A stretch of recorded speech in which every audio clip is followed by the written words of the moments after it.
What y'all think of that? I'm Angela. Thank you for joining me on the Keeping Your Legs Closed show. Today, I have not only my friend Tynese on the show with me, but also my daughter. Hi, Ty. Welcome to my show. I love you. This is the love of my life, Tynese, and she is actually in from out of town, from out into Chicago. I asked Tynese to come on the show with me tonight because I wanted to talk to you about going back. You know, like when you get ready to go back into relationships, and you actually went back. So this is the reason why I wanted to talk to you about it. What do you think of that? Tell me. I mean, because when I think, everybody already know, when it comes down to me going back into any man, not gonna happen. You can forget it. It's over. Okay? So, but Ty, you went back, and I mean, how's that going? Well, let me just tell you, you're beautiful. It's so good that Tynese just got back, and she just got back just now. I mean, she kind of sort of just got off the flight, and I'm just so excited. I wanted you guys to see her. So, but yeah, talk to me about going back. I mean, to like an old relationship. What do you think of it? Do you think I'm wrong for not doing it? You think I should maybe give someone a chance that maybe want to, you know, blast from the past? Well, don't be nervous, Ty. I'm up here with you. I know. I'm not nervous. Okay. I don't think. But anyhow, so what do you want me to talk about, my experience first, or do I think you should? What do you think of one who goes back? Because there are a lot of people like me that refuse to do it. All right. Once I've known you and I've had an experience with you, I ain't with it. 5 years later, 2 years later, 10 years later, forget it. It's not my thing. Not me. But I'm not knocking anybody else that do it. But then I want to hear from you, though. One who has done it. Okay. Well, I want to disagree with you. I'm sorry. That's okay, daughter. I think that it depends on the situation. Now, if you were in a situation where you allow someone to manipulate, hurt you, take advantage of you, lower your self-esteem, I feel that certain things have to take place before you can consider taking them back. Once you done manipulated me, hurt me, and lowered my self-esteem, there's nothing in the world that could take place to go back. Not for me. I'm saying I don't think so. Well, I beg to differ. Okay. And so you said what? Well, I think that in order for someone to be able to do that to you, you have allowed it somehow. You have allowed it. I guess. And I do feel that there are some reasons as to why you would allow that. Do you want to interview me now and find out why I allowed it? No. Because obviously, no, it's true. Tynese, come on, you my daughter. You know me more than anybody. I know, but I'm speaking from personal experience. You know what? I'm Aquarius. I'm gonna keep it what they say on the eye. Keep it on the eye, and I'm gonna keep it on the me.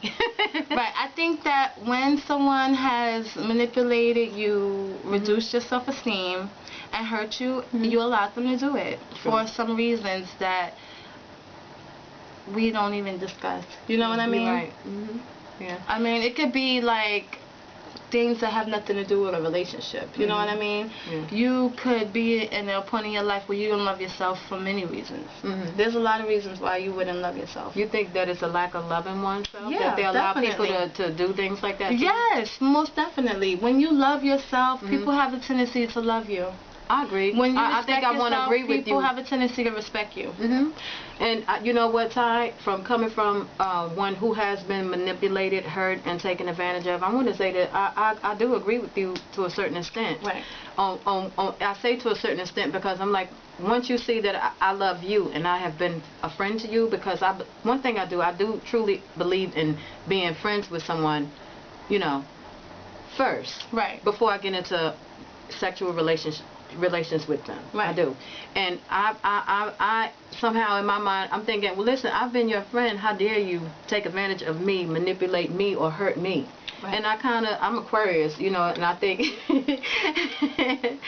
and don't you ever, I got something for you that you don't never want to turn down. I got something for your mind, your body, and your soul. I know you do. No. Y'all remember that song, It's Not Over Between Me and You? It's but let me tell you something, it's over. That's it. Wow. Yeah, no. Because, Tanise, you know something? I believe that once you have been into a relationship with me and I see that you're beginning to take advantage and you're beginning to manipulate or hurt me, I'm going to give you room, time, and space to change that. And so I guess that's where me allowing you to continue to do it comes in that, because I'm giving you room, time, and space to change it, you know. Right. But well, as you would say to me, you said, Mom, stop these, you know, stop this. Stop it, right. Yeah, my daughter would say to me, stop it, because, you know, I said, well, no, Tanise, I'm going to see how far they're going to go. You said, Mother, they're going to go to the moon. Right. You would say that to me. Well, you know what I want to say in response to that, that it's not just men, it's us women. You are so beautiful. I'm having a hard time looking at you because I miss you. I haven't seen you in so long. I miss you. You were my baby.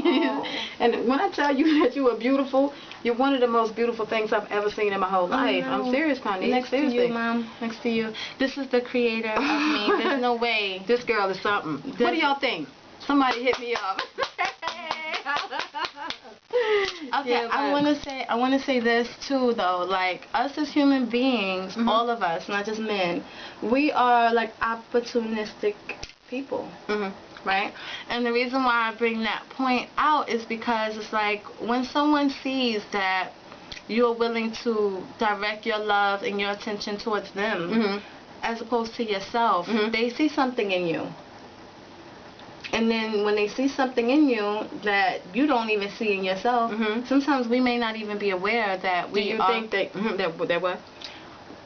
We may not be aware that we are in this state of mind, I want to say, to be like plain about it. Like, we could be in a state of mind of depression, loneliness, you know, and like you're giving someone the love and attention and respect that you yourself deserve, that you're not even giving. I think that some of us women think that once I give you the love and respect, that I think that you would actually reciprocate it. No, that's what I mean about like people being opportunistic. They take an opportunity to seize the moment. Right. Like, in an example, you have some women out here that have good jobs, and even if they don't have good jobs, they may have like Section 8. Oh, let's go. Come on. We talking They have now. something to offer that somebody would be interested in, not necessarily you.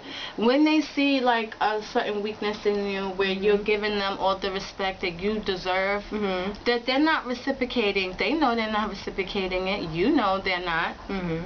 Even though you still want them to, and they continue to go until you wake up and say that's it. No, when they notice that they can get away with this, and they can enjoy the benefits of whatever you have to offer, like good job, you know what I mean, good credit, whatever your benefit is. Whatever your benefit they is. ride that benefit. And most of us think it's sex as women, but it's really not. Why would you say that? Well, because most of us as women, this is just my opinion. This is not, you know, but in my opinion, most of us women fail to realize what we really have to offer. But sometimes other people do notice it. You know what I mean? Like, you think that you don't have anything to offer because of your state of mind. I'm saying, like, some of us are really going through some things, you know what I'm saying? And we don't really give attention to what's most important in our lives. Like, we're lonely for a reason, not because we don't have a man or not because... It's my daughter. Okay. I feel like, right, like we're lonely. Seriously. Some of us are lonely because we don't have the right kind of support in our lives. There's different reasons for loneliness. Right. It's not just a intimacy loneliness, but we tend to be lonely for different reasons. We're lonely for different reasons, but we tend to think that it's going to be an intimate relationship that's going to comfort our loneliness. Put it like that. You know what I mean? Like, we're thinking like a man holding us, but it could be really anybody holding you. It could be a friend holding you. It could be a friend. It could be anybody. But these are lessons that it has taken me a long time to learn. If we don't have a man, if we're single, we tend to think, well, I don't have a man. I need a man to hold me. And you holding me is not enough. Sometimes no, but it's and I want to make sure I insert this at this time at my age and what I'm doing in my life and where I am in my life. I have gone through that and learned these very valuable lessons, which I've shared with you, and you've also watched me go through it. And I've gone through it too. I mean, you would think that after watching you go through certain things that I would know better, but sometimes experience is the best teacher. You're right. And sometimes I want to say us as daughters or friends or people on the outside may judge. You understand?